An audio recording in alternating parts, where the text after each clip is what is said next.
All right, we got Miss Ashley's 2020 Land Rover Discovery back over here. So if you watched in the previous video, we replaced this upper coolant line right here. It was leaking out of this point, bleeding off pressure. Well, it didn't last long. What I think happened here, based off of how much I drove it and how it wasn't leaking when I had it, is I think with that line replaced, the system was able to completely pressurize again and hold that pressure for the first time in who knows how long. But there is a coolant elbow that goes down to the engine block on the front and the rear. They're made out of plastic. They're known to crack and leak. That is now leaking, and it's leaking way worse than it was before. So now it's pretty dang quick, which is why I think it happened after the fact, but maybe I just missed it and who knows. Either way, we're going to nip that in the rear end right now. This is going to be a big undertaking. Lots and lots of things are going to come off of this puppy. But this is a fix for apparently the most known problem on these things. So we got all of our new stuff over here.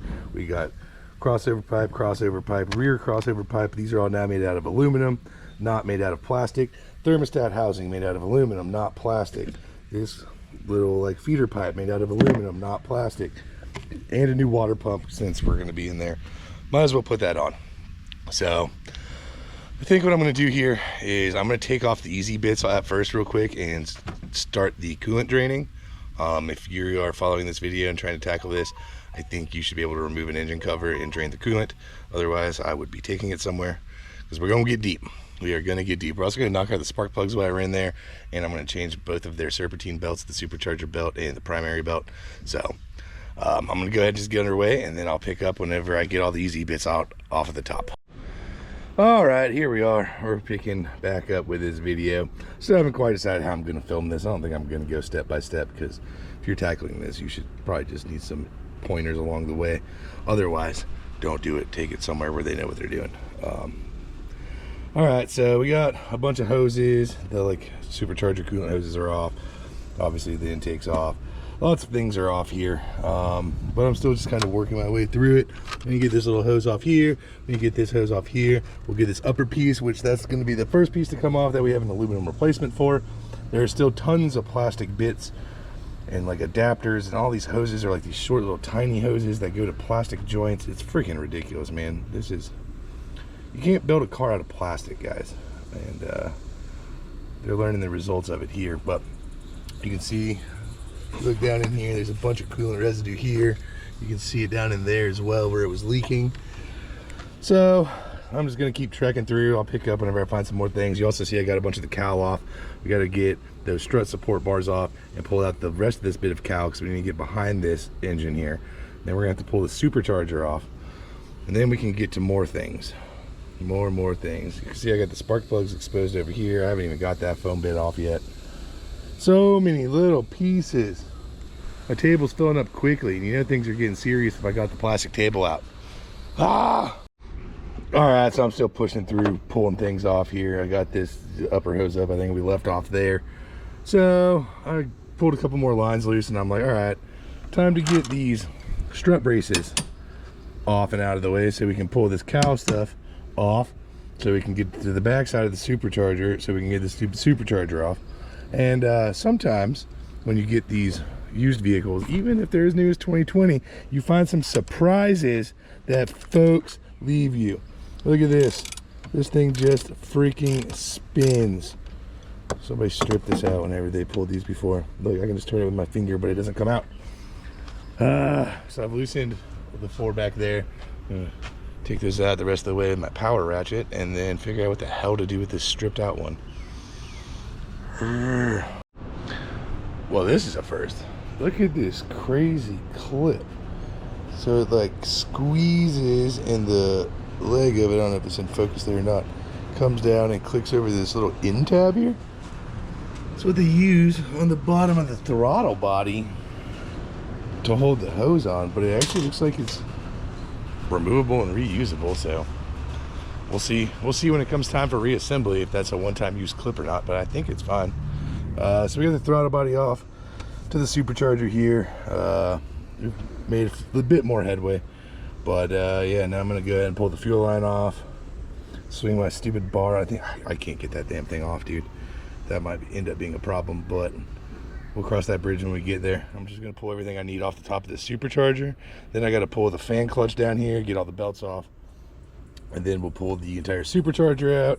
And then we should be able to get to the last of the bits and start putting this puppy back together finally. All right, we just pulled the fan out of this guy and I'm getting ready to pop these belts off so I can start stripping stuff on the front here. We're getting really close. So once this stuff's off, we'll pull the Supercharger, and once the Supercharger's off, we're down to the back bits back there to get that back pipe on, and then it's all reassembly from there. But I did want to say, as much shit as I've talked about this thing, because I'm going to keep doing it, the amount of plastic on here, they do have a really cool thing, which tells me it's probably not the engineer's fault. It's probably like some cost-saving business guy's move to make all these coolant pipes out of plastic, because this is something you don't see ever. They put this nice little strip of thing on here that mounts in on top. It's so easy to remove, and then now if you need to pull your fan, you can just get it right out. You don't have to fight some crazy fan shroud out of there. It just pops right out. Sweet. Land Rover. Also, here's another thing. So down here at the bottom of the fan shroud, I noticed way earlier, but I was waiting to get the fan out, it's this little rubber piece here. Where do you think that went? It's been there for God knows how long. It's got a Land Rover emblem on it. And I just took my first metal piece off of that pulley too. Haha, come on. So yeah, now I think I'm gonna go ahead and take off the tensioner for the Supercharger belt system, and then take the belt off of the lower system, and then we should be able to get to this water pump and get that thermostat and that water pump out of there, and then pull the Supercharger, and then yeah, just keep trekking through. All right, y'all, it is the next day. We are slowly plucking away this Land Rover. Keyword slowly. But we got the water pump off. We got the thermostat off. We are down to the Supercharger. So we're going to start today by getting the Supercharger yanked out of here. And then we got the lower coolant elbows to change. The problem childs. And then we get to put everything back together. Woo! It's not terrible. It's just slow moving. You got to be very careful with all the plastic stuff. But we're getting there, slowly but surely.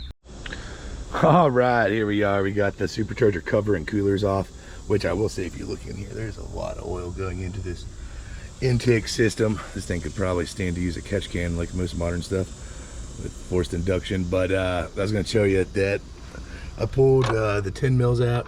They're super obvious. There's 3 on each side, and it wasn't budging. 6.5 hours later. Here we go. Everything is unbolted. Luckily, I found a video from another fella who took one of these off, and I will put that up here and in the description below. It's very short, but check this out. Okay, so you get in here, and it's like, it's only got so much play. You gotta rip the shit out of this thing to get it out of here. And there's no good pry point, especially with the water pump removed. He pried on the water pump, but this dude just jerked and jerked and jerked until it popped free. I don't know if it's just sitting in a dowel pin or what, but we'll figure that out once we get it out of here, I guess. But she's loose. Nothing fancy, nothing extra on the back like I thought. It's just stuck.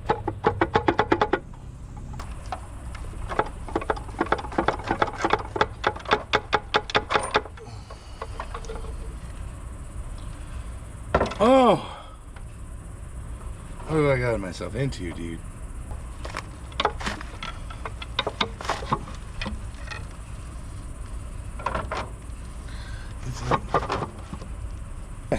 Just one hard pry with this. Seems like it's this foam here with glue on it that's holding everything. Holy guacamole, dude. It's like this foam pad. Came off real easy once that stuff gave away. Come on. My God, it's nice to have these aluminum pipes in there. That thing back there is a booger, man. It is not fun to get in, but it's there. It's torqued down. It's ready to roll. Same with this front one. So I'm waiting on my gaskets to come in so we can drop the Supercharger back in.